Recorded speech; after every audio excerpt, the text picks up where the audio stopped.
तो hello everyone, ये है हमारी ये वाला क्वेश्चन पेपर सॉल्व कर रहे हैं 2024 का 25 का मॉर्निंग शिफ्ट में मैथमेटिक्स क्लास 8 का। ठीक है, तो देखो बिना टाइम में शुरू करते हैं। आपको क्वेश्चन स्क्रीन पर नजर आ जाएंगे, बाकी मैं क्वेश्चन यहाँ लिखूंगा अभी। तो पहला बोला गया कि जो पहला क्वेश्चन है हमारा, ठीक है, यहाँ पे लिखा है 2/3x + 1 = 7/3। ठीक है, देखो तो सिंपल x की वैल्यू निकालने के लिए बोला है। यहाँ पे चार ऑप्शन दिए हुए हैं, तो +1 को आप वहां भेज दो, कितना बनेगा 2/3x = 7/3 - 1। ठीक है, इसको कैसे सॉल्व करते हैं, इसको इससे मल्टीप्लाई करो। ठीक है, फिर पूरे के नीचे 3 आ जाएगा, तो 2/3x = 7। 3 × 1 = कितना हुआ 3 में पूरे के नीचे 3 हो गया। बेसिकली इसको इससे मल्टीप्लाई कर देते हैं। इसको इससे मल्टीप्लाई करा, मल्टीप्लाई इसलिए करा ताकि पूरे के नीचे 3 आ सके। ठीक है, अब देखो ये वाले 3 से ये वाले 3 काट सकते हैं। बेसिकली डिनोमिनेटर से काट दिया करो हमेशा, जब भी डिनोमिनेटर में सेम दिखे तो तुम्हें। ठीक है, 2 को x से मल्टीप्लाई करा 2x, 7 में से 3 गया कितना है 4, ये इसके नीचे गया तो x = 4/2, यानी कि x = 2, जो कि है हमारा ऑप्शन नंबर ए। तो अगर आपका मैच हुआ तो खुश हो जाओ, नहीं हुआ तो क्या कर सकते हैं, है ना। तो चलते देखो सेकंड क्वेश्चन पे। सेकंड क्वेश्चन कह रहा है कि length of a side of a square, ऐसा कहा गया हमसे कि एक स्क्वायर है। ठीक है, स्क्वायर का तुम्हें दिया है एरिया, दिया है इसका, स्क्वायर का एरिया दिया है 441। तुमसे पूछी इसकी लेंथ कितनी होगी, बेसिकली साइड कितनी होगी इसकी, क्योंकि हम जानते हैं स्क्वायर में स्क्वायर का जो एरिया होता है वो क्या होता है, साइड का स्क्वायर होता है। ठीक है, एरिया का फॉर्मूला क्या होता है, साइड का स्क्वायर। तो इज इक्वल्स टू में क्या है 441 है, 441 स्क्वायर वहां गया तो साइड कितनी आई हमारी, साइड आई √441। जब स्क्वायर वहां जाता है तो स्क्वायर रूट बन जाता है 441। अगर जिसको याद है 21 का स्क्वायर होता है, जिसको नहीं याद आप प्राइम फैक्टर करके भी कर सकते हो।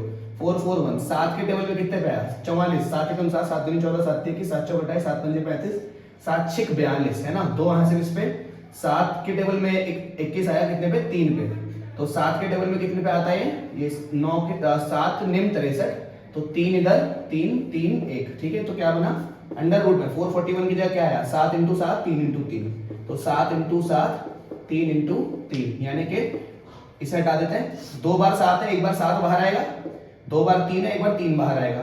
बेसिकली इन दोनों में से एक बार बाहर आता है ना, और इन दोनों में से एक बार बाहर आया, तो ये कितना बना 7 × 21, जो कि है हमारा ऑप्शन नंबर ये है बी। ठीक है, इसका समझ आया, वो नोट करेंगे।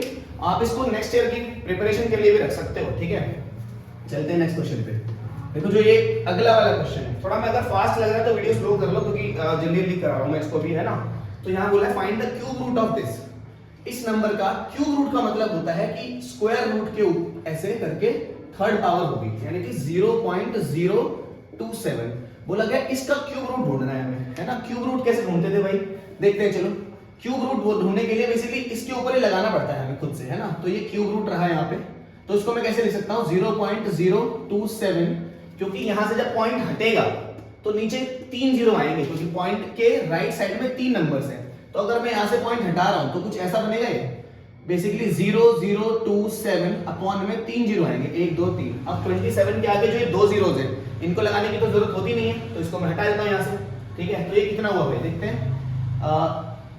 अब देखो ये 27/1000 बन गया। ठीक है, एक क्यूब रूट इससे भेजते हैं, एक क्यूब रूट इससे भेजते हैं। ये बना क्यूब रूट ऑफ 27 और नीचे बना क्यूब रूट ऑफ 1000। ठीक है, 27 किसका क्यूब होता है, तुम लोग जानते हो 27 होता है 3 का क्यूब। किसका होता है 3 का क्यूब, तो इधर बना 3। और 1000 होता है 10 का क्यूब। किसका होता है 10 का, तो ये बना 10। अब 3/10 कितना होता है, पॉइंट एक नंबर बाद यहां आ जाएगा, यानी कि 0.3। तो ये हुआ हमारा ऑप्शन नंबर डी। समझ आई आपको ये बात। अब देखते हैं सेकंड क्वेश्चन, जो कुछ सेकंड नहीं फोर्थ क्वेश्चन में हमसे बोला गया कि ratio of 90 centimetre to 1.5 metre. Basically बोला है 90 तो सेंटीमीटर है और 1.5 मीटर है। रेशियो निकालने के लिए बोली भाई, सीधी सी बात है, ये मीटर को सेंटीमीटर में चेंज करना पड़ेगा, है ना। तो अभी तो रेशियो कैलकुलेट कर पाएंगे हम। तो 90 सेंटीमीटर रेशियो 1.5 को जब तुम मीटर से सेंटीमीटर में आओगे तो 100 से मल्टीप्लाई करना पड़ेगा, है ना। तो मल्टीप्लाइड बाय 100, क्योंकि 1 मीटर में 100 सेंटीमीटर होते हैं। ठीक है, तो मीटर की जगह मैंने 100 सेंटीमीटर लिख दिया। ठीक है, तो 90 सेंटीमीटर रेशियो, इसको मल्टीप्लाई करोगे तो 2 बार पॉइंट यहां से आ जाएगा, तो 150 बनेगा 150 सेंटीमीटर। इसको ऊपर रखा, इसको नीचे रखा, यानी कि 90/150। 0 0 कट गया, 3 3 9, 3 5 15, यानी कि 3:4 5, ठीक है। ये बना हमारा फाइनल आंसर जो कि है 3:5, ऑप्शन नंबर बी, ठीक है। चलते हैं देखो फोर्थ क्वेश्चन पे। फोर्थ क्वेश्चन में क्या कह रहा है, फोर्थ नहीं फिफ्थ एक्चुअली, इसने बोला total surface area of cylinder of base R and height H. कह रहा है एक सिलेंडर है, ठीक है, जिसका हाइट है कितनी, जिसकी हाइट है h और रेडियस है कितनी r। तो आपको याद होना चाहिए, तो बहुत ही बेसिक सा क्वेश्चन है। इसका होता था 2 पाई r प्लस h, ये होता था इसका टोटल सरफेस एरिया TSA। जो CSA होता है वो होता है सिर्फ, जो CSA होता है ना, मतलब देखो समझो, TSA का मतलब होता है कि जिसमें ये वाला पार्ट भी इंक्लूड है, ये वाला पार्ट भी इंक्लूड है और ये वाला पार्ट भी इंक्लूड है, सारे के सबका एरिया निकाल दे तो टोटल सरफेस एरिया होता है। CSA मतलब सिर्फ इसमें ये वाला पार्ट इंक्लूड है। देखो जैसे कि अगर मैं ये इंक्लूड करूं सिर्फ, तो ये पार्ट है जो ये CSA है, लेकिन अगर इसको और इसको भी इंक्लूड कर दूं तो क्या हो जाएगा, TSA हो जाएगा। जो CSA होता है ये होता है हमारा सिर्फ 2 पाई RH। कितना होता था, 2 पाई RH। अगर CSA पूछता तो कितना होना था हमारा, CSA पूछता तो 2 पाई RH होना था सिर्फ और सिर्फ। बात समझ आई। तो TSA होता है 2 पाई R प्लस H, CSA पूछता है तो 2 पाई RH, ठीक है। वैल्यू देता तो पाई की वैल्यू 22/7, R की वैल्यू ले रहे थे, उधर लगा के सॉल्व कर देते हैं। तो TSA का ऑप्शन नंबर कौन सा हुआ भाई हमारा, ये TSA हुआ ऑप्शन नंबर, ये हुआ हमारा C। तो ऑप्शन नंबर C इसका इज द राइट आंसर, ठीक है। चलते हैं देखो भाई नेक्स्ट क्वेश्चन पे। तो ये है क्वेश्चन नंबर 6 हमारा। क्वेश्चन नंबर 6 में बोला हुआ है कि अगर मनोज के पास 12 पेन है, कितने पेन है, 12 पेन है, और for basically if Manoj bought 12 pen for 156 rupees. तो पेन यहां लिख रहा हूं मैं, कॉस्ट यहां लिख रहा हूं मैं, ठीक है। मनोज ने 12 पेन खरीदे 156 रुपए के। तो कह रहा है कितने, कह रहा है then the value of 7 such pen. कह रहा है 7 पेन कितने के होंगे। दोबारा से बोल देखो एक बार, 12 पेन खरीदे 156 के, तो बोला 7 पेन कितने के होंगे, माना x के होंगे। तो कैसा है, डायरेक्ट प्रोपोर्शन है, जितने ज्यादा पेन होंगे उतने ज्यादा रुपए होंगे, मतलब डायरेक्ट प्रोपोर्शन है। डायरेक्ट प्रोपोर्शन में रेशियो बराबर करते थे हम, यानी कि 12/156 बराबर 7/में x, ऐसा ही कुछ होता था। क्रॉस मल्टीप्लाई करो इसको इससे, यानी कि 12x, इसको इससे यानी कि 156 into 7, ठीक है। इसको इसके नीचे भेजते हैं तो x बराबर 156 into 7/में 12, ठीक है, ये बनेगा आंसर। अब 12 के टेबल में 15, 12 एकम 12, 3 हासिल पे गया, ठीक है। 12 3 36, तो 13 7 कितना हुआ, x इज इक्वल्स टू 13 7 कितना हुआ 91। 13 के टेबल में 7 पे आता है 91, तो 7 पे आएंगे 91 रुपए के। बात समझ है, 91 रुपीस लिखना पड़ेगा, या फिर रुपीस का सिंबल लगा दो ऐसे करके, ठीक है, 91 के आगे। समझ आई बात आपको, जो कि है ऑप्शन नंबर बी, ठीक है। चलते हैं देखो नेक्स्ट क्वेश्चन पे। तो कह रहा है, अभी नेक्स्ट क्वेश्चन कह रहा है, जो 7th क्वेश्चन है, ठीक है, 7th क्वेश्चन कह रहा है एक पैरेललोग्राम है। क्या है, एक पैरेललोग्राम है। पैरेललोग्राम में क्या होता है, आमने सामने की जो साइड्स है वो बराबर होती है। क्या होती है, वो बराबर होती है, आमने सामने की साइड्स बराबर होती है, ठीक है। कह रहा है अगर सारी साइड ही बराबर हो जाए, क्या हो जाए, अगर सारी की सारी साइड बराबर हो जाए, मतलब कि कुछ ऐसा हो जाएगा, ठीक है, मतलब कि ये साइड ये साइड ये साइड ये साइड सारे बराबर हो जाएंगे। पैरेललोग्राम में सारी साइड बराबर हो गई, दैट मींस ये रोम्बस हो गया। रोम्बस में क्या होता था, सारी साइड बराबर होती थी। ये बात ध्यान रखो, जैसे एक रेक्टेंगल है, क्या रेक्टेंगल है, ये रेक्टेंगल है, सारी साइड 90 है, ठीक है। अगर इसको मैं टेढ़ा कर दूंगा तो ये पैरेललोग्राम बन जाएगा। क्या बन जाएगा, पैरेललोग्राम। मैंने इसको ऐसे पुश कर दिया साइड से, ये रेक्टेंगल से बन गया पैरेललोग्राम। लेकिन अगर एक स्क्वायर है, स्क्वायर में क्या होता था, स्क्वायर में ये होता था कि सारी साइड्स बराबर होती थी, सारी साइड्स। अगर मैं इसको साइड से पुश कर दूंगा तो ये क्या बन जाएगा, ये एक रोम्बस बन जाएगा। क्या बन जाएगा, ये एक रोम्बस बन जाएगा। बात समझ आई होगी आपको। So option number C is right in this question. तो यहां पे बोलिए इसकी वैल्यू निकालनी है। यहां पे देखो क्वेश्चन ऐसा है कि cube root of square root of 256 plus square root of 121, ये क्वेश्चन है ना भाई। देखो सिंपल सी बात, क्यूब रूट को ऐसे रहने देते, 256 होता है 16 का स्क्वायर, याद रख लो ये सब चीजें, ठीक है। 256 होता है 16 का स्क्वायर, 121 होता है 11 का स्क्वायर। 16 21 जोड़ेंगे तो कितना आया, 16 21 जोड़ेंगे तो आया आई थिंक 27 है ना, 6 1 7 2 और 1 2, ठीक है। अब 27 किसका क्यूब रूट होता है, 27 को हम कैसे लिख सकते हैं, ऐसे लिख सकते हैं ना, क्यूब 3 into 3 into 3। अब 3 में से 1 बाहर आता था याद करो क्यूब रूट में, तो ये आंसर आएगा हमारा सिर्फ 3, जो कि है ऑप्शन नंबर ए, ठीक है। तो एमसीक्यूज तो देखो बहुत आसान आएगा ना, आपने बहुत इजीली कर भी लिए होंगे इनको, कोई बड़ी बात नहीं करी इसमें, ठीक है। बेटाते हैं, देखो चलते हैं अगले क्वेश्चन पे। 9वां क्वेश्चन जो है इसका, तो 9वां क्वेश्चन कह रहा है कि एक क्रिकेट टीम ने 20 मैच जीते और 25% जीत गए उनमें से। तो कह रहा है हारे कितने, ठीक है। क्रिकेट टीम ने क्या करा है, प्लेड 20 मैच, ठीक है। टोटल कितने मैच खेले, टोटल मैच खेले, टोटल खेले 20, जीते कितने, जीते 25%, ठीक है। तो हारे कितने होंगे, लॉस कितना हुआ होगा, या लूज हारे कितने होंगे, है ना, ये पूछा हमसे भाई। सिंपल सी बात, 20 का 25% तो जीते हैं, ठीक है। तो वन मैचेस निकालूं अगर मैं, तो 20 का 25% तो वो जीते हैं, यानी कि 20 इंटू 25 बटे 100। 25 के टेबल में 100 आता है कितने पे, 4 पे। 4 के टेबल में 20 आता है कितने पे, 5 पे। तो यानी कि 5 मैच तो जीते हैं, यानी कि तुम बोल सकते हो कि वॉन कितने हो गए, दे वॉन 5 मैचेस, ठीक है। और हारे कितने होंगे, तो लूज कितने होंगे, है ना। टोटल मैच कितने थे, 20 थे, 20 में से 5 है, कितना आया, 15। तो 15 मैच हार गए, ठीक है। बेकार परफॉर्मेंस है कि 5 जीते 15 हारे, ठीक है। अब देखते हैं, ये है हमारा ऑप्शन नंबर डी, 15 मैचेस का, ठीक है। बात समझ आई होगी। यहां पर बोला हुआ है 10वें क्वेश्चन पे चलते हैं फटाफट से। 10वां क्वेश्चन, 10वां क्वेश्चन कह रहा है using suitable identity use this, कह रहा है 502 का स्क्वायर माइनस 498 का स्क्वायर। अभी कई बच्चों ने क्या करा होगा कि 500 का स्क्वायर निकाला होगा, 498 का स्क्वायर निकाला होगा, माइनस किया होगा, अरे साल लग जाएगा करने में। तो सिंपल सी आइडेंटिटी है, a square minus b square किसके बराबर होता है, एक बार दोनों को जोड़ देते हैं, एक बार दोनों को घटा देते हैं, यही करते हैं। तो एक बार दोनों को प्लस कर दो, 502 प्लस 498, एक बार दोनों घटा दो, 502 माइनस 498। जब तुम इन दोनों को जोड़ोगे तो ध्यान से देखो, 502 है और ये 498 है, तो 2 निकाल के इसको दे दो, तो दोनों 500 500 बन जाएंगे। अरे 502 है यार, इसका 2 इसको दे दो, ये 500 बन गया, ये भी 500 बचा, 500 जमा 500 कितना हुआ, 1000।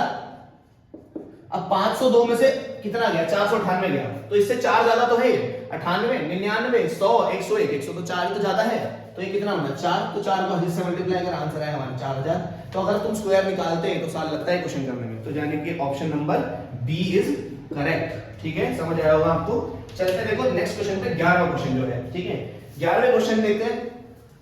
11वां क्वेश्चन कह रहा है the area of a circular sheet of 7 centimetre, कह रहा है एक सर्कल शीट है, एक सर्कल शीट है, उसकी रेडियस कितनी है 7 centimetre, area of a circular sheet of 7 centimetre is, भाई सब जानते हैं सर्कल का एरिया कितना होता है, सर्कल का एरिया होता है हमारा पाई आर स्क्वायर, तो एरिया कितना होता है पाई आर स्क्वायर, सर्कल का एरिया कितना होता है पाई आर स्क्वायर, पाई की जगह लगाया 22/7, आर स्क्वायर की जगह लगाया 7 into 7, बेसिकली आर स्क्वायर की जगह क्या लगाया 7 और 7 का स्क्वायर करना पड़ेगा, तो 7 बेसिकली 22/7 ऐसे लिखेंगे। 7 के स्क्वायर का मतलब होता है 7 into 7, ये तो मतलब होता है, स्क्वायर करके भी कर सकते हो। 7 से 7 कटा कितना, और ये भाई 22 को 7 से मल्टीप्लाई कर, 7 दूनी 14 का 4 इधर है, एक इसमें 7 दूनी 14 और 1 15, 154, ये है हमारा 154 सेंटीमीटर स्क्वायर इसका आंसर होना चाहिए, क्योंकि जो ये थी सेंटीमीटर में थी। अब देखो ऑप्शन नंबर 154 पहला है, देखो दिख रहा है यहाँ पे, पहला है 154 सेंटीमीटर, जो कि गलत है। क्यों गलत है, क्योंकि एरिया सेंटीमीटर स्क्वायर में होता है। अगला है 154 स्क्वायर सेंटीमीटर, तो ये वाला सही हो सकता है 154 स्क्वायर सेंटीमीटर वाला, ठीक है।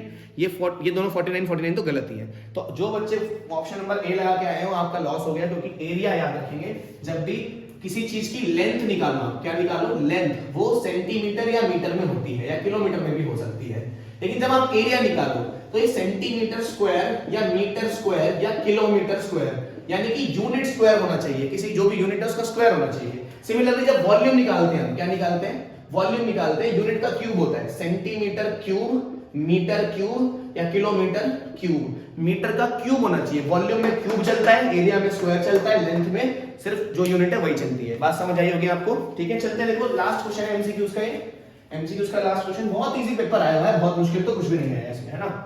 इसमें कह रहा है ऐसा कुछ क्वेश्चन है, 3 की पावर 0 जमा 4 की पावर 0 माइनस 5 की पावर 0 की पावर 0, ये कह रहा है क्वेश्चन। भाई सिंपल सी बात है, इसमें तो दिमाग ही नहीं मारना, टोटल पावर 0 है, आंसर आया 1, ठीक है। कभी भी कोई भी चीज हो, कुछ भी हो, पाई आर स्क्वायर कुछ भी हो सकता है, जैसे कुछ भी साइन थीटा कॉस थीटा, कुछ भी टेढ़ा मेढ़ा दिखे और उसकी पावर आपको 0 दिखे, अंदर देखना ही नहीं आपको 1 सेकंड के लिए भी, पावर 0 मतलब कि आंसर हुआ 1। बात समझ आई, कभी भी पावर 0 आंसर होगा 1, तो option number C is the correct answer. बात समझ आई, आगे देखते हैं। चलो अब यहां से एमसीक्यूज खत्म हो गए हैं, तो क्वेश्चन नंबर 2 पे चलते हैं हम, ठीक है। अब इधर एमसीक्यू सारे हो गए खत्म। तो यहाँ पे बोला हुआ है कि 100 को सम ऑफ 10 ऑड नंबर के रूप में लिखना है, ठीक है। याद करो 100 को हम कैसे लिखते थे, 100 किसका स्क्वायर होता है, 100 किसका स्क्वायर होता है, 10 का स्क्वायर होता है। किसका स्क्वायर होता है, 10 का स्क्वायर होता था। तो 10 ऑड नंबर लिख दो, खत्म कहानी। ऑड नंबर क्या होते हैं, 1 जमा 3 जमा 5 जमा 7 जमा 9 जमा कितना होगा 11, कितने हो गए 1 2 3 4 5 6 हुए, और लिखते जाओ 13 जमा 15 जमा 17 कितने हुए 1 2 3 4 5 6 7 8 9, एक और बचा 17 के बाद 19।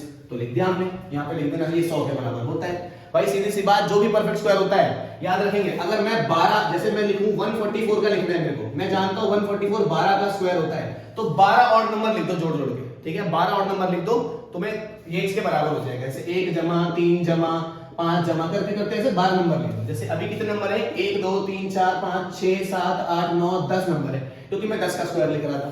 अगर मैं 144 लिखता तो मुझे 12 लिखने पड़ते। इसी तरह अगर मैं 169 लिखता, ये किसका स्क्वायर होता है 13 का, तो 13 नंबर लिखने पड़ते मेरे को ऑड नंबर जोड़ते हुए। याद करो 5.1 का क्वेश्चन है ना। अब देखते हैं, देखो थर्ड क्वेश्चन। देखो ये है हमारा क्वेश्चन नंबर 3। क्वेश्चन नंबर 3 में बोला हुआ है ये एंगल 90 है, ये एंगल 50 है, ये एंगल 110 है, ये एंगल x है। तो सबका ये एंगल x ढूंढना है हमें, है ना। हम जानते हैं सारे एक्सटर्नल एंगल्स का सम, जितने बाहर वाले एंगल्स होते हैं इनका सम 360 होता है। कितना होता है 360 होता है किसी भी पॉलीगन में, ठीक है, टेढ़ी मेढ़ी शेप में नहीं होता। That means this plus this plus this plus this कितना होना चाहिए 360 होना चाहिए, यानी कि 90 जमा 50 जमा 110 जमा x 360 के बराबर आना चाहिए। 90 50 110 और x कितना आना चाहिए 360 के बराबर। इन सबको प्लस कर देते हैं, कितना होगा 90 50 110, सबको प्लस कर दो कितना होगा 0 इधर आया 9 5 14 और 1 15, ठीक है 5 इधर 1 ये आया 250, सबका सम आया 250। इन सबको जोड़ के आया 250 प्लस x बराबर 360, ठीक है। इसे मिटाएगा इसको, ठीक है। 250 को आप वहां भेजोगे तो x कितना हुआ 360 माइनस 250, ये कितना हुआ x बराबर 0 0 0 ही हुआ, 6 में से 1 गया 1, 2 में से 1 गया 110। तो जो 110 जिनका आंसर आया था उनका बिल्कुल सही है। ये एनसीईआरटी से क्वेश्चन आया है, बिल्कुल एनसीईआरटी में ही था ये, ठीक है। अब यहाँ पे देखते हैं, मिटाओ, इसकी बात समझ आ गई होगी आपको, ठीक है। अब देखो मैं हटा रहा हूँ इसको। यहाँ पे क्वेश्चन देखो अगला पाइथागोरस से आया हुआ है, दोनों ही पार्ट्स करवाऊंगा फोर्थ के, ध्यान से समझना, ठीक है। फोर्थ क्वेश्चन क्या कह रहा है, फोर्थ क्वेश्चन कह रहा है x की वैल्यू निकालनी है पाइथागोरस ट्रिपलेट में, ठीक है। 6 8 x प्लस 1। जैसा कि आप लोग जानते हैं कि पाइथागोरस की ट्रिपलेट होती है, आपने याद करी होगी, ठीक है। ये अगर ऐसा है, बेसिकली ये 6 दिया है, ये 8 दिया है, तो ये x प्लस 1 बोला हुआ है, ठीक है। तो मैं कह देता हूं इसको थोड़ी देर के लिए मैं हाइपोटेन्यूज बोल देता हूं। हाइपोटेन्यूज हमें x प्लस 1 दिया हुआ है, ये 6 है, ये 8 है, h आना चाहिए, ठीक है। हम जानते हैं h का जो स्क्वायर होगा वो 6 के स्क्वायर जमा 8 के स्क्वायर के बराबर होगा, यानी कि h स्क्वायर बराबर 36 जमा 64 के होना चाहिए, यानी कि h स्क्वायर बराबर 36 64 100 होता है। इसको वहां भेजा तो h बराबर अंडर रूट 100 जो कि 10 होता है। सो h बराबर कितना आया 10, h कितना आया 10। अब h की जगह क्या था, एक्चुअल में x प्लस 1 था, तो h की जगह आप x प्लस 1 लगा दो। इसमें कितना आया x प्लस 1 बराबर x प्लस 1 बराबर कितना हुआ 10। ये प्लस 1 वहां जाके किसका हो जाएगा माइनस का। So x is equals to 10 minus 1, तो x बराबर 9। तो ये हुआ हमारा फाइनल आंसर, x की वैल्यू है इसमें 9 हमारी, ठीक है। चलते हैं देखो नेक्स्ट क्वेश्चन पे। इसी का ही जो और में लिखा है वो वाला करवा रहा हूं मैं, ठीक है। सबने मेरे ख्याल से वही वाला किया होगा, ये तो शायद किसी ने किया होगा, है ना। चलते हैं देखो नेक्स्ट वाले पे। नेक्स्ट वाला कह रहा है कुछ ऐसा है, देखो इजी क्वेश्चन है वो भी, उसमें भी कुछ नहीं है, ठीक है। जैसा हमने पहले किया था वैसा ही हो। 108 plus under root of 154 plus under root of 225। बस आपको अंडर रूट सॉल्व करते जाने हैं सबको, और ये आंसर हमारा हो जाएगा कंप्लीट, ठीक है। तो ये कितना हुआ 108 जमा अंडर रूट ऑफ 154, इसको सॉल्व कर रहे हैं। ये किसका स्क्वायर होता है 225, 225 होता है 15 का, हाँ 15 का स्क्वायर, तो ये हुआ 15। इसको इससे जोड़ देते हैं, कितना हुआ 108 जमा ये कितना हुआ 5 4 9, 4 और 5 और 1 6, और 1 और 1 कितना हुआ, नहीं 1 तो 1 ही है यहाँ पे। तो 169 किसका स्क्वायर होता है 169 का 13 का। बेसिकली इन दोनों को जोड़ के ये आ गया 169 13 का स्क्वायर होता है। तो 169 किसका स्क्वायर होता है 13 का, ठीक है। तो यहां लिखा मैंने 108 प्लस अंडर रूट, ये किसका स्क्वायर होता है 169 होता है 13 का स्क्वायर होता है। 108 और 13 जोड़ो 108 जमा 13, कितना हुआ 8 3 8 9 10 11, एक इधर एक कितना हुआ 2 और ये हुआ 1, 121। इन दोनों को जोड़ के आया 121। अब 121 किसका स्क्वायर होता है 11 का। इसका आंसर आया 11, इस पूरे का आंसर। जिसने सही किया उसने सही किया, जिसने नहीं किया वो पढ़ाई करना अगले साल से, ठीक है, ढंग से पढ़ाई करना। इस चैनल पे सारी वीडियोस आएंगी, सारी की सारी सब्सक्राइब कर लेना, सारे के सारे, ठीक है। कॉपी पेस्टेड है। तो कह रहा है जो 256 है, क्या है जो 256 है, ये परफेक्ट क्यूब तो नहीं होता, हालांकि परफेक्ट स्क्वायर होता है ना, परफेक्ट क्यूब तो नहीं होता। तो कह रहा है इसको किससे मल्टीप्लाई करें कि ये परफेक्ट क्यूब बन जाए। बहुत इजी क्वेश्चन, ठीक है। पहले 256 के आप क्या कर दो, फैक्टर कर दो सबसे पहले, ठीक है। 256 2 से गया 128, 2 से गया 64, 2 से गया 32, 2 से गया 16, 2 से गया 8, 2 से गया 4, 2 से गया 2, 2 से गया 1, ठीक है। तो 256 किसके बराबर आया, ठीक है। 1 2 3 4 5 6 7 8, 1 2 3 4 5 6 7 8, ठीक है। 8 बार लिख दिया मैंने, तो 1 2 3 4 5 6 7 8, ठीक है। तो परफेक्ट क्यूब बनाना है हमें। परफेक्ट क्यूब बनाने के लिए 3 3 का जोड़ा बनाना पड़ेगा। अगर परफेक्ट स्क्वायर बनाना होता तो 2 2 के जोड़े बनाते थे, अभी 3 3 का जोड़ा बनाना पड़ेगा। ये 3 का, तो देखो ये तो एक परफेक्ट जोड़ा बन गया, ये भी परफेक्ट जोड़ा बन गया, ये बेचारा रह गया यहाँ पे। तो इसको हमें क्या करना पड़ेगा, multiply both side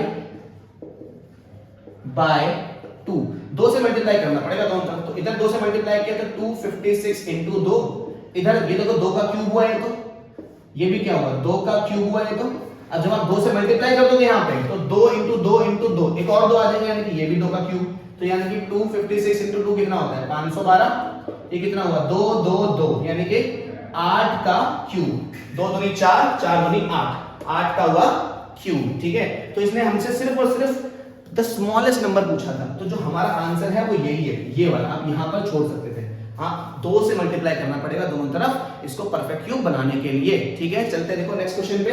next question में कह रहा है, देखते हैं क्या कह रहा है। नेक्स्ट क्वेश्चन में कह रहा है find the smallest number by which 256 must be multiplied. अच्छा ये तो कर लिया हमने, अब करना है हमें सातवां कह रहा है दक्ष सोल्ड अ टेबल, इतने रुपए लॉस का बेच दी उसने टेबल, ठीक है। दक्ष ने टेबल बेची, कितने की बेची, मतलब उसका हमें सेलिंग प्राइस दिया हुआ है कितना 987, ठीक है। और उसने लॉस उठाया कितने का, लॉस परसेंट दिया हमें 6% का लॉस लिया इसने। तो कितने की खरीदी होगी, माना x रुपए की खरीदी होगी इसने। कितने रुपए की खरीदी होगी, x रुपए की खरीदी होगी इसने। जब इसने क्या करा, लॉस करा 6% का, मतलब x मैंने, जैसे मानो मैंने टेबल खरीदी, अभी टेबल मैंने खरीदी 100 रुपए की, 100 रुपए में से मैंने अगर 6% का लॉस कर दिया तो 94 की बेच दी मैंने इसको, ठीक है। तो यही कह रहा है इसने, माना x रुपए की खरीदी, अब उस x में से इसने 6% का तो लॉस कर दिया, 6% किसका, x का, ठीक है। और तब जाके कितने की बिकी है 987 की बिकी। इसको फॉर्मूला से भी कर सकते हो लॉस परसेंट वाले, उससे भी आंसर सेम आता है, ठीक है। तो लॉस परसेंट कितना आया हमारा x माइनस 6/100, x बराबर 987। इसको वहां भेजते हैं, देखो क्या होगा इधर, देखो इसके नीचे 1 करते हैं, इसको इससे मल्टीप्लाई किया 100x, इसको इससे मल्टीप्लाई किया 6x/100, उधर 987 ऐसे का ही है, ठीक है। इसमें से ये क्या कितना है 94x/100 बराबर 987, ठीक है। ये 94/100 को वहां भेजते हैं, तो मैं यहां लिख देता हूं, ठीक है। ये कितना बनेगा 9 कितना बना, ये x यही रह गया, x यही रह गया। 94/100 जब वहां जाएगा तो 100/94 हो जाएगा, रेसिप्रोकल हो जाएगा इसका। तो 987 मल्टीप्लाइड बाय 100, नीचे 94। इसको सॉल्व करते हैं, कितना आता है देखते हैं। 94 के टेबल पे 987, ये आएगा भाई हमारा, देखते हैं 98700/94, ठीक है। इसको डिवाइड ही करना पड़ेगा, ये आई थिंक ऐसे तो बनेगा नहीं इसका फैक्टर। इसको मैं एक बार कैलकुलेटर से कर लेता हूं, कितना आता है देखते हैं, ठीक है। आंसर आ रहा है, कैलकुलेटर से करा है मैंने, तो x = 1050, ठीक है। मैं डिवाइड करके करता, खामखा वीडियो लंबी बनती है, तो आप समझ जाना, ठीक है, मैंने क्यों कैलकुलेटर से किया है, ठीक है। इतने तो बड़े आप हो चुके हो, ये बात समझ आई, ये क्वेश्चन आपको समझ आया होगा। लॉस परसेंट का फॉर्मूला भी लगा सकते थे, उससे भी आंसर सही आता, ठीक है। खरीदा इतने का, इतने लॉस में बेच दिया, और फिर आगे कहानी आपने देख ली क्या हुआ क्या नहीं हुआ, ठीक है। चलते देखो नेक्स्ट क्वेश्चन पे। तो सेक्शन सी पे आते हैं। सेक्शन सी में जो क्वेश्चन है, सेक्शन सी में कह रहा है the area of trapezium shaped field is इतना।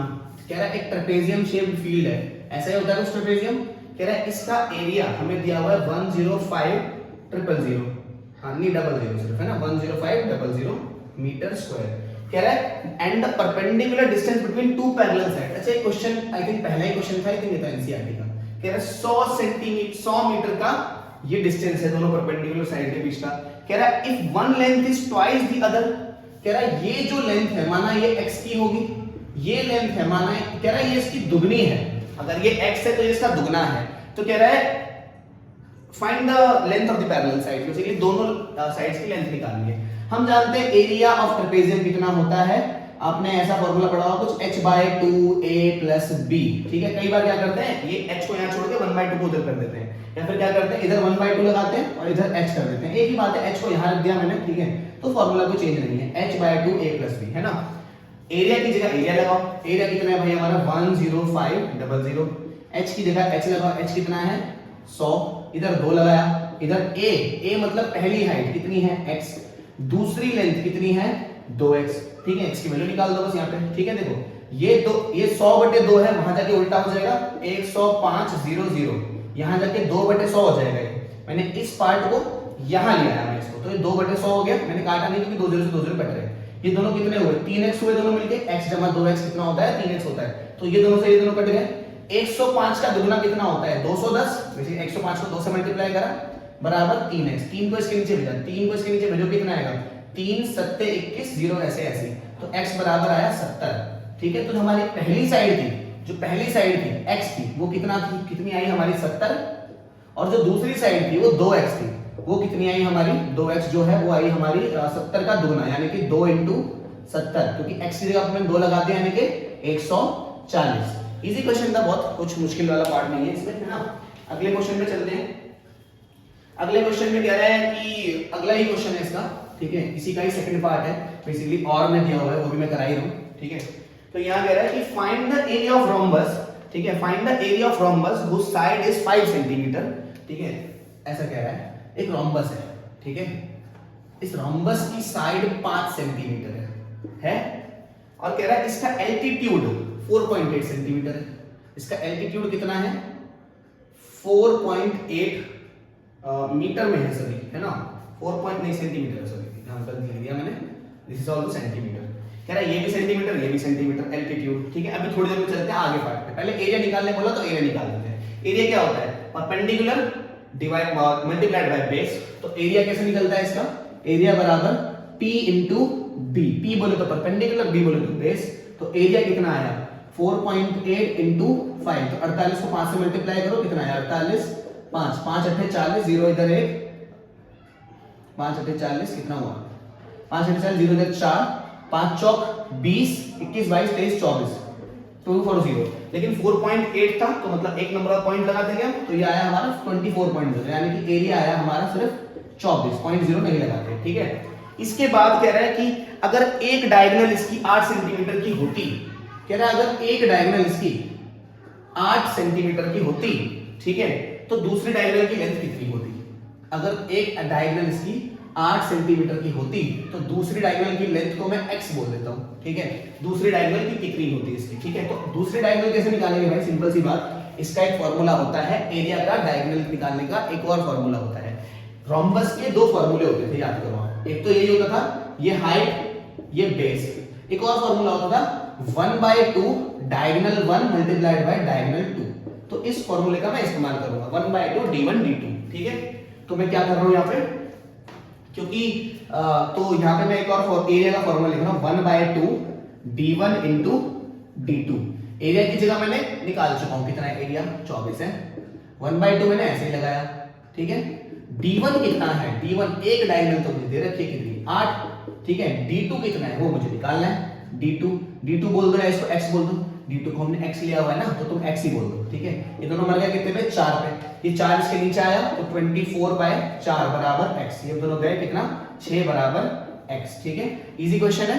दूसरी डायगोनल की लेंथ आ गई हमारी 6 सेंटीमीटर, यूनिट्स मत लगाना भूलना, और ये 24 भी क्या है 24 है सेंटीमीटर स्क्वायर, क्योंकि जो एरिया निकाला है हमने, एरिया सेंटीमीटर स्क्वायर में रहता है और जो लेंथ है वो सेंटीमीटर में रहती है। ठीक है, समझ आ रहा होगा आपको। चलते हैं नेक्स्ट क्वेश्चन पे।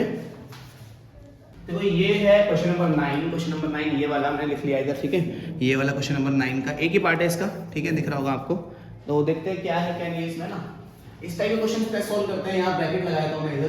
ठीक है, ये प्लस का y इधर ले आते हैं, 2y माइनस 3 अपॉन में 4, माइनस का ब्रैकेट लगा दिया ऐसे, 3y माइनस 5 अपॉन में 2, प्लस का y यहाँ आके माइनस का y हो जाएगा अपॉन में, तो 1 है इसके, क्योंकि y के नीचे कुछ था ही नहीं तो मैंने 1 लगा दिया, इज इक्वल्स टू 3/4। ठीक है, इन तीनों का एलसीएम लो, आएगा 4। लेके देख लेना, 4 के टेबल में 4 कितने पे आता है, 1 पे, तो 1 से इसको मल्टीप्लाई किया 1, 2y माइनस 3, माइनस 2 के टेबल में 4 कितने पे आता है, 2 पे, तो 2 लिखा मैंने, 3y माइनस 5, 1 के टेबल में 4 कितने पे आता है, 4 पे, तो माइनस का 4, ऊपर वाला y ऐसे लिखा। बेसिकली इसके टेबल में जितने पे भी आता है उसको ऊपर वाले से मल्टीप्लाई कर देते हैं। इतना तो आपको आना चाहिए अगर आप सब की देखना है तो, है ना। 4 से 4 कट गया, डिनोमिनेटर सेम होता है तो उड़ा देते हैं। कैसे कटा, ये 4 इधर डिवाइड में था, वहां जाके ऊपर मल्टीप्लाई में जाओ तो वैसे भी कट जाता है ना। तो ये कितना हुआ, इसको इससे करा 2y, इसको इससे करा माइनस का 3, 2 3 माइनस का 6y, इसको इससे करा -5 को -2 से करा तो आया प्लस का 10 और माइनस का 4y ऐसे ही आ गया बराबर 3। ठीक है भाई, y वालों को जोड़ते हैं, प्लस का 2 माइनस का 6 और माइनस का 4, ये कितना हुआ देखो, ये बन गया हमारा, ये बना 2। देखो 2 में से इन दोनों को जोड़ दो पहले, ऐसा है 2 माइनस 6 माइनस 4, ऐसा है कुछ। तो 2 माइनस 6 माइनस 4 कितना होता है, माइनस का 10 होता है ना। तो कितना हुआ, ये हुआ हमारा माइनस का 8, तो कितना आया माइनस का 8y, तीनों को मिला के। अब देखो ये माइनस का 3 प्लस का 10 कितना हुआ, माइनस का 3 प्लस का 10 कितना हुआ, ये हमारा ये हुआ माइनस का 3 और 10 कितना हो गया, ये हो गया हमारा भाई माइनस का 3 प्लस का 10, ये हो गया 7, किसका, प्लस का। ठीक है, इज इक्वल्स टू 3। अब ये प्लस का 7 है, वहां जाए किसका होगा, माइनस का होगा, तो minus 8y is equals to, ये प्लस का 7 वहां गया तो 3 माइनस 7 बना, है ना। ये प्लस का 7 वहां जाके माइनस का हो गया, तो माइनस का 8y इज इक्वल्स टू 3 में से 7 गया, कितना आया, ये आया हमारा माइनस का कितना, माइनस का 4। इसको नीचे भेजते हैं, इसके y is equals to -4 by -8, minus से माइनस मर गया, 4 एकम 4, 4 दूनी 8, तो y is equals to y बराबर आया 1/2। तो जो 1/2 लगाकर क्वेश्चन करके आए हो, कांग्रेचुलेशन, आपके 3 नंबर पक्के हो चुके हैं। चलते हैं नेक्स्ट क्वेश्चन पे। तो देखो ये है 10वां क्वेश्चन। 10वें क्वेश्चन में क्या रहा है, देखो दिख रहा है तुम लोगों को, अब 4, ये वाला क्वेश्चन है। अब 4 अगर पॉज करके लिखना तो लिख लो, ये क्वेश्चन है 10वां। ठीक है, तो यहाँ कह रहा है, क्वेश्चन में बोला गया a 4 metre high vertical pole, 14 metre height sorry, ठीक है, कह रहा है एक 14 मीटर का एक पोल है, सीधा खड़ा होता है ऐसे, है ना। तो कह रहा है इसकी शैडो 10 मीटर की बनती है, इसकी शैडो 10 मीटर की बनती है, कितनी बनती है, 10 मीटर की बनती है। कह रहा find the height of pole which cast shadow of इतना ऑन द सेम टाइम। कह रहा सेम समय में एक खंबा है, हमें कितना पता नहीं कितना लंबा है, बस उसकी जो शैडो बनती है वो शैडो 15 मीटर की बनती है। कितनी मीटर की बनती है, 15 मीटर की।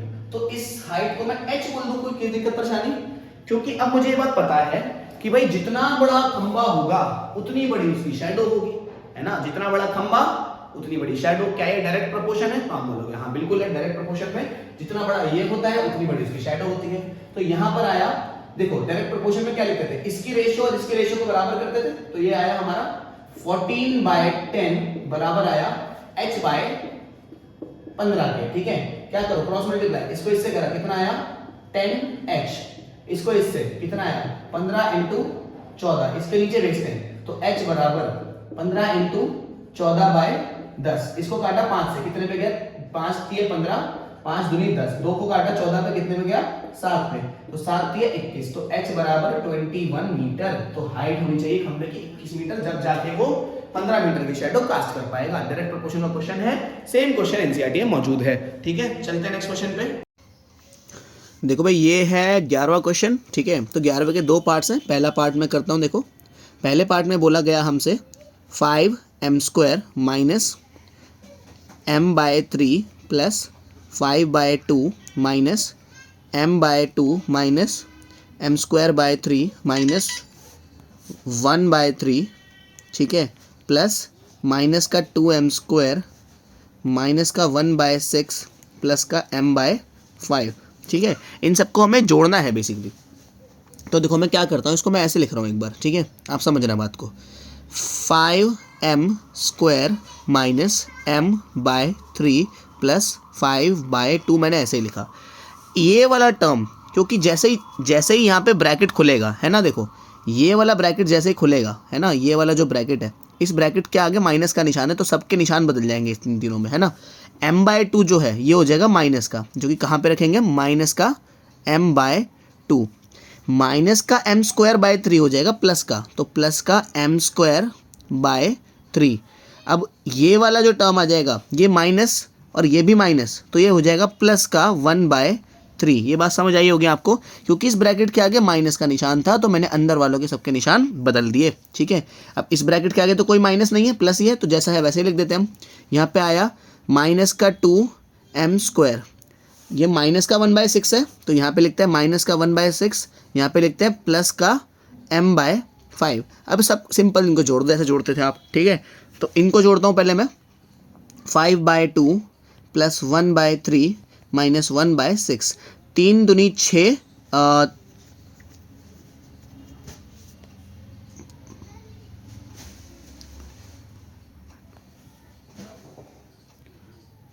तो जोड़ दें देखो इनको, 3 दूनी 6, तो इन सब का एलसीएम सिर्फ 6 ही आ गया। 2 के टेबल में 6 कितने पे आता है, 3 पे, ऊपर वाला नंबर ऐसे का ऐसे ही, प्लस 3 के टेबल में 6 कितने पे आता है, 2 पे, ऊपर वाला नंबर ऐसे का ऐसे ही। 6 के टेबल में 6 कितने पे आता है, 1 पे, यहाँ पे माइनस है, सॉरी इधर माइनस है, 1 पे, ऊपर वाला नंबर ऐसे का ऐसे ही। 5 दिए 15, 2 एकम यहाँ पे आया प्लस 2 एकम 2 माइनस 1 1 जा 1 अपॉन में 6।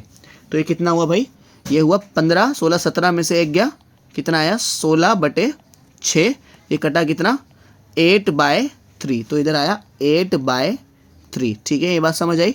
अब क्या करते हैं, अब देखो ये इसका कोफिशिएंट क्या है, यहाँ पर है माइनस का 1/3, ठीक है, m नहीं लगाते यहाँ पे, ठीक है। यहाँ पर है माइनस का माइनस का 1/2, यहाँ पर है प्लस का 1/5। 3 2 5, 3 दूनी 6 पंजे 30, 30 के टेबल में 3 के टेबल में 30 कितने पे आता है, 10 पे, माइनस का 1 ऐसा का ऐसा ही, प्लस 2 के टेबल में 30 कितने पे आता है, 15 पे, ये वाला माइनस का 1 ऐसा का ऐसा ही। 5 के टेबल में 30 कितने पे आता है, 6 पे, ऊपर प्लस का 1 ऐसा का ऐसा ही। तो 10 को -1 से मल्टीप्लाई करेंगे, माइनस का 10, इन दोनों को मल्टीप्लाई करेंगे, कितना आएगा, माइनस का 15, ये आएगा प्लस का 6 अपॉन में 30। 10 15, माइनस का 10 और माइनस का 15 हुआ, माइनस का 25 जमा 6 अपॉन में 30, ये कितना हुआ, माइनस का 25 जमा 6 कितना होता है, ये होता है माइनस का 19/30। तो इधर आया, इसका आंसर आया हमारा माइनस का 19/30। m ऐसा का ऐसे ही आ जाएगा, इधर प्लस का था ये, है ना, ये 8/3 प्लस का बना था ना, तो ये माइनस का बना है, ठीक है। फटाफट से नोट करो, इसको जल्दी से मिटाऊँ, ठीक है।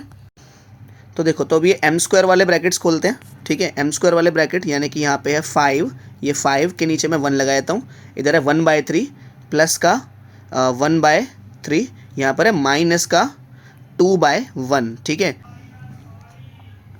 तो इन तीनों का एलसीएम आएगा 3, ठीक है, 3 एलसीएम आया इनका। तो 1 के टेबल में 3 कितने पे आता है, 3 पे, तो 3 को ऊपर वाले से मल्टीप्लाई करा 15। 3 के टेबल में 3 कितने पे आता है, 1 पे, 1 को ऊपर से मल्टीप्लाई किया 1, माइनस 1 के टेबल में 3 कितने पे आता है, ये आता है 3 पे, 3 को ऊपर वाले से मल्टीप्लाई किया, कितना आया, 3 दूनी 6, ठीक है। तो 15 और 1 16 माइनस 6/3, तो ये कितना हुआ 10/3, तो ये बना हमारा 10/3 m², ठीक है। यहाँ पे ये जो माइनस का निशान है यहाँ लगा देना, ये जो माइनस का निशान यहाँ से हटा के इधर लग जाएगा, ठीक है। तो ये बनेगा हमारा फाइनल आंसर इसका। चलते हैं इसके सेकंड पार्ट पे, आसान क्वेश्चन था ये भी। देखो ये इसका सेकंड पार्ट है। सेकंड पार्ट में जो और वाला क्वेश्चन था, बेसिकली इसमें और इसमें आपको चॉइस दी गई थी, तो फर्स्ट पार्ट मैंने बना दिया आपको। अब देखो सेकंड पार्ट में सिंप्लीफाई करना है। फर्स्ट क्वेश्चन हमें दिया हुआ है 2.5p माइनस 0.5q, ठीक है। और यहाँ पे दिया हुआ है 2.5p प्लस 0.5q, ठीक है। अगेन ये आइडेंटिटी है a माइनस बी और a प्लस बी की, यानी कि a square minus B square, यानी कि इसका स्क्वायर लो आप 2.5p का स्क्वायर लो माइनस इसका स्क्वायर लो, यानी कि 0.5 q का स्क्वायर लेके माइनस कर दो इनको। भाई 25 का स्क्वायर होता है, देखो जब इसको तुम स्क्वायर करोगे तो 2.5 into 2.5 into P into P ऐसे करना पड़ेगा। इसका जब स्क्वायर करोगे तो 0.5 into 0.5 into Q into Q, ठीक है, ऐसे कुछ बनेगा। तो क्या करें इसमें, ऐसे हम 25 का स्क्वायर होता है 625, 2 नंबर पॉइंट लग जाएगा, पी इंटू पी हो गया पी स्क्वायर। 5 का स्क्वायर होता है 25, पॉइंट के राइट में एक नंबर, पॉइंट के राइट में एक नंबर, 2 नंबर पॉइंट लग गया 0.25 Q into Q Q square, ये बना हमारा फाइनल आंसर। ठीक है, बहुत ईजी क्वेश्चन था। इसका सेकंड पार्ट देखेंगे, जल्दी से नोट करके। तो ये है इसका सेकंड पार्ट। सेकंड पार्ट में कुछ ऐसा है, a प्लस 2b प्लस सी, और यहाँ पर a प्लस 2b माइनस सी। इसको क्या करो आप, इसको इस पूरे पार्ट को आप a मान लो, इस पार्ट को b मान लो, इस पूरे पार्ट को आप a मान लो, इस पूरे पार्ट को b मान लो। देखो मैंने क्या करा, ये ब्रैकेट को हटा के, ये दोनों ब्रैकेट हटा के मैंने स्क्वायर ब्रैकेट लगा दिए। यहाँ पे मैंने क्या करे, स्क्वायर ब्रैकेट लगा दिए। तो इधर मैंने ये लगाया, इधर भी मैंने ये लगाया। ठीक है, तो देखो अब ये फॉर्म बन गई a plus B, a minus B की फॉर्म बन गई। तो यानी कि a square minus B square, यानी कि a स्क्वायर मतलब कि पहले नंबर का स्क्वायर, पहला नंबर क्या है a प्लस 2b का स्क्वायर माइनस दूसरे नंबर का स्क्वायर, जो कि क्या होता है c स्क्वायर।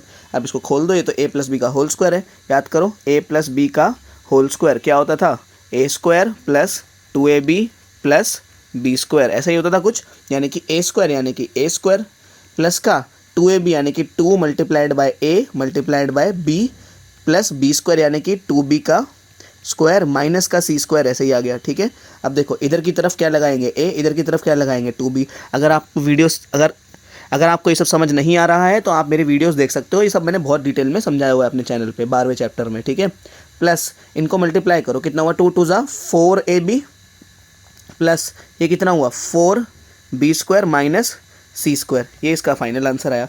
तो अगर आप ऐसे भी,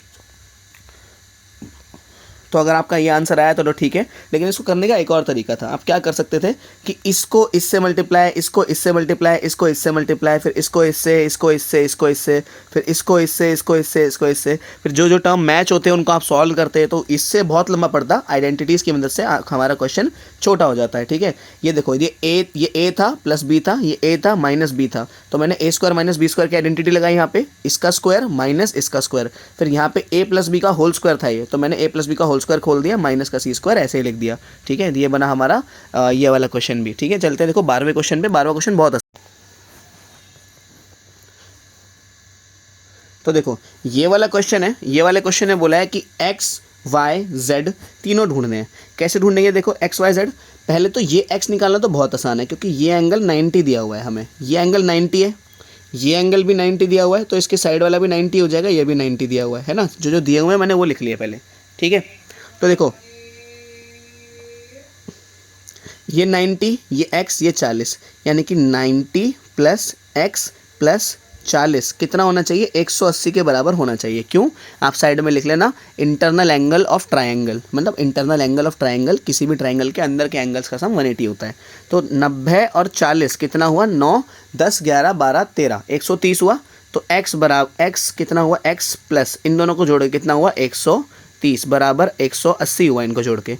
सो x बराबर 130 को वहाँ भेजा तो 180 माइनस 130, तो x कितना आया, 180 में से 130 गया, ये आया हमारा 50। कितना आया 50, ये हुआ x हमारा 50 हो गया। ठीक है, अब देखो पैरेललोग्राम की, ये पैरेललोग्राम है। ठीक है, यहाँ लिखा हुआ है ABCD is a parallelogram. Parallelogram की एक प्रॉपर्टी होती है, कोई भी पैरेललोग्राम है अगर, कि ये एंगल जितना भी होगा, अगर ये 30 है तो ये एंगल भी 30 ही होगा, अपोजिट एंगल्स बराबर होते हैं। ठीक है, तो अगर x हमारा कितना है 50 है, तो z भी कितना होगा 50 होगा। क्यों होगा, क्योंकि z भी बराबर हो जाएगा किसके 50 के। यहाँ पे रीजन में लिखोगे आप opposite angles of a parallelogram. ठीक है, opposite angles of a parallelogram, समझ आई होगी आपको ये बात। ठीक है, अब देखो यहाँ तक तो सब चीज़ आसान थी, लेकिन अब थोड़ा मुश्किल पार्ट है, y को निकालना थोड़ा ट्रिकी पार्ट है। ठीक है, कैसे, देखो ध्यान से समझते हैं इस बात को।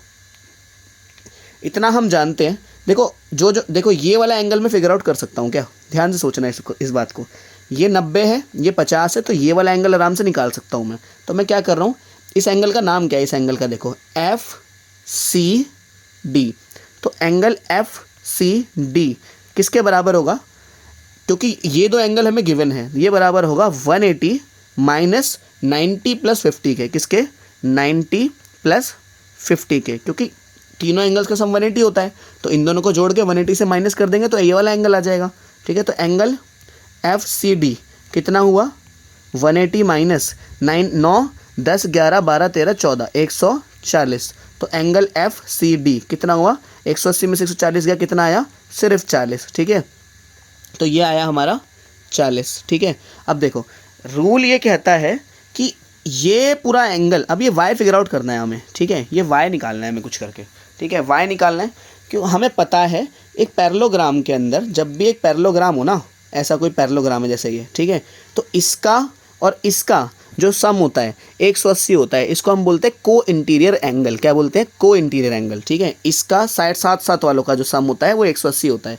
यानी कि जो एंगल Z है, क्या है, जो एंगल Z है प्लस एंगल, ये एंगल कौन सा है, देखो ये पूरा एंगल, ये पूरा एंगल, ये कौन सा है, 40 y 40, 40 प्लस y प्लस 40, इन सब का सम 100 कितना होना चाहिए, इन सब का सम 180 होना चाहिए।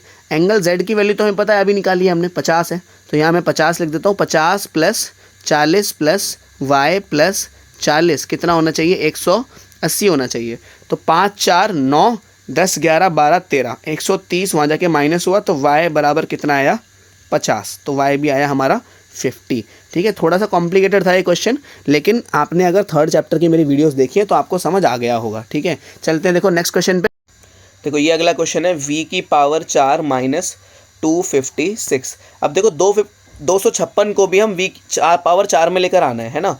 तो देखो 256 जो होता है 16 का स्क्वायर होता है ना।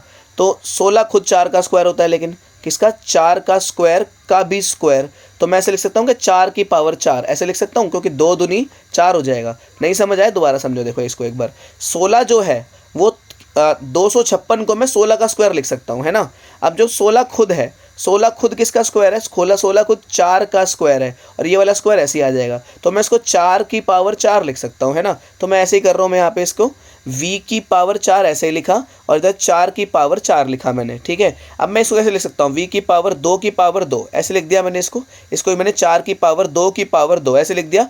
a square minus B square की आइडेंटिटी बनी, यानी कि a प्लस बी, यानी कि v स्क्वायर प्लस 4 की पावर 2 और v स्क्वायर माइनस 4 की पावर 2। ये टर्म तो ऐसा ही रहेगा, वी स्क्वायर प्लस 4 का स्क्वायर कितना होता है, 16। इसे तो ऐसे ही छोड़ दिया हमने। लेकिन यहाँ पे देखो कि एक आइडेंटिटी फिर से खुल गई। यहाँ पे कौन सी आइडेंटिटी खुल गई, इधर ए स्क्वायर माइनस बी स्क्वायर की। तो ए प्लस बी, ए माइनस बी, यानी कि वी प्लस 4 और v माइनस 4। तो ये बना हमारा फाइनल आंसर। ठीक है, आइडेंटिटी होती है, ये सब जानते हो गए आप, ए स्क्वायर माइनस बी स्क्वायर बराबर होता है ए प्लस बी और ए माइनस बी के। ठीक है, ये बात आपको पता होनी चाहिए। इधर ए प्लस बी ए माइनस बी हो गया, तो प्लस में तो आइडेंटिटी होती नहीं, तो ऐसे लिख दिया इसको, माइनस में आइडेंटिटी होती है तो खोल दिया इसको फिर से। ठीक है, ये हमारा बना फाइनल आंसर। चलते हैं देखो नेक्स्ट क्वेश्चन पे। देखो अगला पार्ट ये है इसका, 15y प्लस 3 और यहाँ पर वाई स्क्वायर माइनस 16 को मैं कैसे लिख सकता हूँ, 4 का स्क्वायर ऐसे लिख सकता हूँ, अपॉन में ये पूरा का पूरा ऐसे ही 5y square minus Y minus 12। ठीक है, ये इससे कट गया 3 पे। ठीक है, तो डायरेक्ट जो कट रहा है उसे मैंने काट दिया, तो 3y प्लस 3 ऐसा ही आया। ये देखो आइडेंटिटी लग गई ए स्क्वायर माइनस बी स्क्वायर की, क्या बना y प्लस 4 और y माइनस 4। ठीक है, नीचे देखो एक क्वाड्रेटिक इक्वेशन है, इसके फैक्टर कर लेते हैं साइड में हम, वाई स्क्वायर माइनस 4 माइनस 12, इसके आगे 1 है, 1 को 12 से मल्टीप्लाई किया, कितना आया, 12 ही आया। अब 12 के टेबल में 4 कितने पे आता है, ठीक है, 12 से हमें 4 बनाना है, तो मैं कैसे बना सकता हूँ, 6 दूनी 12 ऐसे करके बना सकता हूँ, 6 दूनी 12 करके। तो मैंने 1y स्क्वायर ऐसे ही लिखा, माइनस का 6y ऐसे ही लिखा, नहीं ये माइनस का 1 है ना,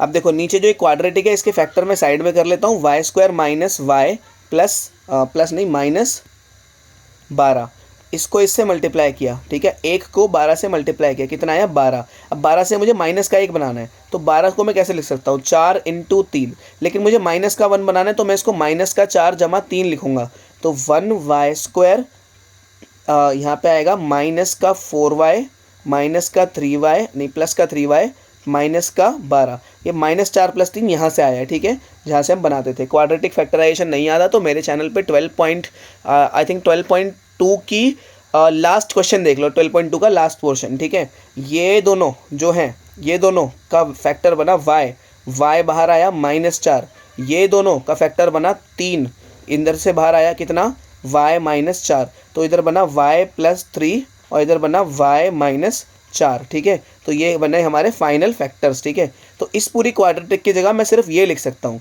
तो मैंने यहाँ लिख दिया y + 3 और यहाँ लिख दिया मैंने y -4। इसको आपको साइड में करके दिखाना होता है, ठीक है। तो देखो y इससे ये कट गया, इससे ये कट गया, कितना बचा 3y + 4, ये बना हमारा फाइनल आंसर, ठीक है। चलते हैं, देखो समझ आया होगा, चलते हैं नेक्स्ट पार्ट पे। इस पे देखो ये है लास्ट क्वेश्चन इस क्वेश्चन पेपर का। तो इस क्वेश्चन में बोला हुआ है फाइंड द रेशियो। देखो ये लास्ट क्वेश्चन है इस एक्सरसाइज का, नहीं देखो ये लास्ट क्वेश्चन है इस क्वेश्चन पेपर का। यहाँ पे बोला हुआ Radhika's daily routine is shown in the table. School में वो इतने समय बिताती है, टीवी देखते हुए इतना, होमवर्क करते हुए इतना, गेम खेलते हुए इतना, सोते हुए इतना और अदर एक्टिविटीज़ इतना, ठीक है। तो यहाँ पे बोला हुआ find the ratio of number of hours to spend while, हमें किसका निकालना है, स्कूल के आवर्स का, स्पेंड वाइल टीवी के आवर्स से, ठीक है। स्कूल से टीवी का निकालना है। स्कूल में 6 घंटे मिल रहे हैं और टीवी में 2 घंटे मिल रहे हैं, तो रेशो 6 ऊपर 2 नीचे, ये कटेगा कितना 3 और नीचे 1, तो रेशो आएगा 3:1, ये आएगा हमारा फाइनल आंसर, ठीक है। यहाँ बोला find the ratio of number of hour spend doing homework to number of hour in other activities. तो होमवर्क का ऊपर लिखो, अदर एक्टिविटीज़ का नीचे। होमवर्क कितनी देर हो रहा है, होमवर्क हो रहा है 1.5 घंटे लगभग, 1.5 ऊपर, ठीक है। और अदर एक्टिविटीज़ हो रही है 4 घंटे, ठीक है। तो यहाँ से पॉइंट हटेगा, इधर 0 आ जाएगा, तो 15 इधर 40 इधर, ठीक है। 5 के टेबल से काटो, 5 × 3 = 15, 5 × 8 = 40, यानी कि 3:8। इसका आंसर बनेगा 3:8, ठीक है। यहाँ बोला find the percentage of hour spend doing homework in whole day, ठीक है भाई। पूरे दिन में आई थिंक 24 घंटे होंगे, सबको जोड़ के देख लेना, 24 घंटे ही बनेंगे, ठीक है। तो नीचे तो 24 लिखोगे। होमवर्क कितनी देर किया उसने, होमवर्क किया इसने 1.5 घंटे होमवर्क किया, ठीक है। कितने घंटे होमवर्क किया, 1.5 घंटे, यानी कि 1.5 ऊपर लगाएंगे और मल्टीप्लाइड बाय 100, ठीक है। यानी कि 1.5 अपॉन में 24 इंटू में 100 मैंने नीचे लिख दिया। यहाँ से पॉइंट हटा, इधर एक 0 आ गया, ठीक है। तो क्या बना 15/240 इंटू में 100। इसको इससे काटा, किससे, 3 के टेबल से कट रहे, 3 × 5 = 15, 3 × 8 = 24, ठीक है। इसको इससे मल्टीप्लाई करा, कितना आया, ये आया 50/8। 50/8 कितना होता है, 25/4 होता है ना। तो ये 25/4 कितना होता है, निकाल लेते हैं यहाँ से हम जल्दी से एक बार। आई थिंक 12.5 होता है, देख लेते हैं फिर। 25/4, ठीक है, ये 6.25 होता है, कितना, ये होता है 6.25। तो ये आया हमारा रेशो, ठीक है, 6.25% आया, ये हमारा परसेंट में था आंसर, ठीक है। Find the percent of whole day of the homework, ठीक है, ये 6.25% आया। सेकंड पार्ट में हमसे क्या आ रहा है, इसे मैं मिटा देता हूँ, ठीक है। इसका जो आंसर आ रहा है, इसका आंसर मैं यहाँ लिख देता हूँ इधर ताकि याद रहे। इसका आंसर आया है 6.25%, ठीक है। Find the percentage of 2 hours spend in sleeping in whole day, ठीक है। इसमें स्लीपिंग का परसेंट निकालना है, आसान क्वेश्चन फिर से। स्लीपिंग का परसेंट कितना है, देखो, find the percent of hours of sleeping. Sleeping ऊपर लिखते हैं, स्लीपिंग सोई कितनी देर है वो, सोई है स्लीपिंग एक्टिविटीज़ 8, नीचे 24, क्योंकि 24 घंटे होते हैं दिन में, है ना। तो इसे हटाया मैंने, ठीक है। तो 8 ऊपर 24 नीचे मल्टीप्लाइड बाय 100, तो 8 × 3 = 24, 3 से 100/3 आ गया, कितना 100/3। इसको काटते हैं तो 33.3% आता है ये, मतलब 1/3 अपने घर में, अपने उसमें सोई है वो, ठीक है। तो 1/3 का परसेंटेज 33.33 आता है ना। तो ये बना हमारा टोटल परसेंटेज, ठीक है। चलते हैं, देखो नेक्स्ट पार्ट पे। इस पे ओके, तो इसका 15th क्वेश्चन क्या आता है, oil is transported through a special kind of truck of a cylindrical tank. कह रहा है ये जो टैंक है, बेसिकली बोला गया ये जो टैंक है सिलेंड्रिकल टैंक है, ठीक है, ऐसा सिलेंड्रिकल टैंक है। इसकी रेडियस हमें दी है, रेडियस दी है 7 और हाइट दी है हाइट दी है 15। सबसे पहले पूछा find the sum of the radius and height of the cylindrical tank. Find the sum of radius and height, कह रहा रेडियस और हाइट का सम। सबसे इजी क्वेश्चन, 7 + 15 करना है इसमें तो सिंपल। 7 और 15 को जोड़ देंगे तो कितना हो जाएगा 22 मीटर्स। पहला तो ये तो सिंपल हो गया, नहीं 22 मीटर नहीं, इन्होंने सेंटीमीटर में दिया है तो यहाँ पे आप सेंटीमीटर ही लिखना। हालांकि ट्रक, ये मिसप्रिंट है वैसे, क्योंकि ट्रक की जो हाइट होती है सेंटीमीटर में नहीं मीटर में होती है, तो क्वेश्चन पेपर में ये गलती है यहाँ पे। तो यहाँ बोला find the curve surface area of cylindrical tank, CSA। तो सिलेंडर का जो CSA होता है वो होता है 2πRh। तो 2 ऐसे लिखा, 22/7 पाई की जगह, रेडियस की जगह आया हमारा 7, देखो वहाँ से रेडियस की जगह 7 आया, और हाइट की जगह आया 15। तो ये दोनों कट गए, कितना हुआ 44। इन दोनों को मल्टीप्लाई करने के बाद 44 × 15, 44 × 15 कितना होता है, इसको सॉल्व कर लेते हैं जल्दी से। 44 × 15, 34 × 15, दिस बिकम्स 660। तो इनका आंसर आना था 660, सेकंड पार्ट का इसका 660 आंसर आना था, ठीक है। फिर इसके बाद बोला इन्होंने, इसके थर्ड पार्ट में बोला इन्होंने, यहाँ से मैं इसको मिटा देता हूँ, इसको पूरा क्लियर ही कर लेते हैं, ठीक है। तो इसके यहाँ पे बोला इन्होंने find the volume of cylindrical tank.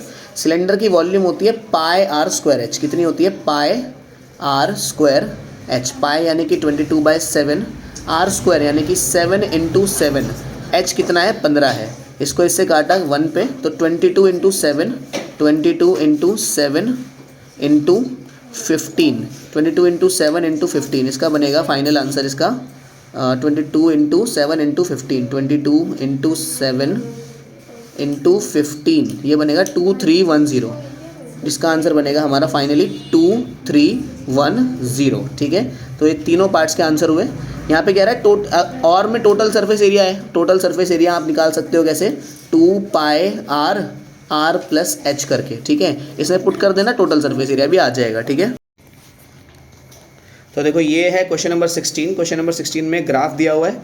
तो पहला क्वेश्चन पढ़ते हैं। पहले क्वेश्चन में बोला in which year was maximum sale done. सबसे ज़्यादा सेल डन कब हुई थी, सबसे ज़्यादा सेल डन हुई थी 2005 में। सबसे ज़्यादा देखो 10 करोड़ की सेल डन हुई है, ये करोड़ में वैल्यू है, कितनी 10 CR की सेल हुई है, कहाँ पे 2005 में। तो पहले का आंसर आया इसका 2005, ठीक है, 2005। इसके बाद इन विच ईयर मिनिमम सेल पूछिए। मिनिमम सेल कब हुई है भाई 2002 में। देखो सबसे नीचे ग्राफ का है, 2002 में सिर्फ 4 करोड़ की सेल हुई है, ठीक है। तो यहाँ पे आंसर आया 2002। यहाँ बोला find the total sale of 2005 and 2006। Find the total sale of the year 2005 and 2006। 2005 और 2006 में टोटल कितनी सेल हुई, तो 2005 में सेल हुई है 10 करोड़ की, है ना, और 2006 में सेल हुई है 8 करोड़ की, 8 CR की, ठीक है।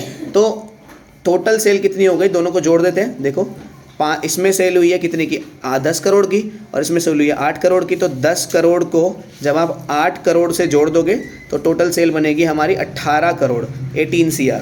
तो यहाँ पे बनेगा हमारा 18 करोड़ की टोटल सेल हुई। देखो इसके लास्ट पार्ट में बोला हुआ है कि 2002 में और 2004 की सेल में डिफरेंस निकालना है। तो 2002 और 2004, 2002 में सेल हुई है 4 करोड़ की, ठीक है, 2002 में सेल हुई है 4 करोड़ की, और 2004 में सेल हुई है 6 करोड़ की, 2004 में सेल हुई है 6 करोड़ की, ठीक है। 2002 लिखा है ये 2002, ठीक है। तो डिफरेंस कितना हुआ दोनों में, 2 करोड़ का डिफरेंस हुआ। तो इसका आंसर आता है फाइनल का 2 CR, ठीक है, 2 करोड़।